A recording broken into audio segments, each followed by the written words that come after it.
Ini bila tengok saya pakai songkok hitam, tu UMNO. Masa bila saya masuk UMNO?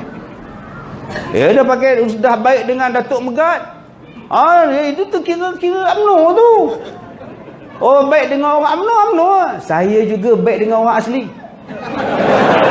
Apa saya tak cakap? Ustaz orang asli kan? Saya baik dengan orang Bidayuh tau, orang Kadazan tau. Saya ceramah di Sabah, orang daripada Kadazan jemput saya ceramah. Kadazan tidak Islam. Adakah saya Kadazan? Tak, saya pendakwah. Saya kena baik dengan semua orang. Saya baik dengan artis, saya baik dengan budak rock, saya baik dengan orang bukan Islam, saya baik dengan tukang cuci. Lama-lama saya ramai kawan. Saya tak putus silaturahim. Saya pergi ceramah di Johor, tuan-tuan. Saya dapat bunga telur. Bukan sebiji. 2-3 pasu dapat. 3 pasu.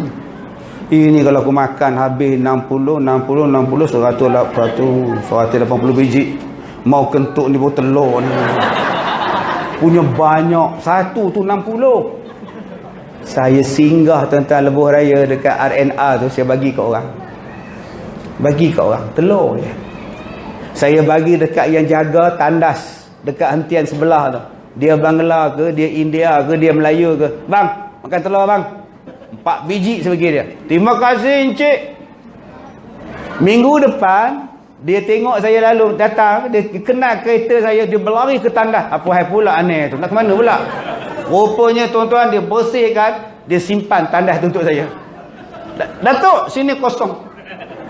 Nampak tuan-tuan? Dengan modal saya 4 biji telur je, tuan-tuan, saya dapat tandas VIP. Ya Allah, apa susah?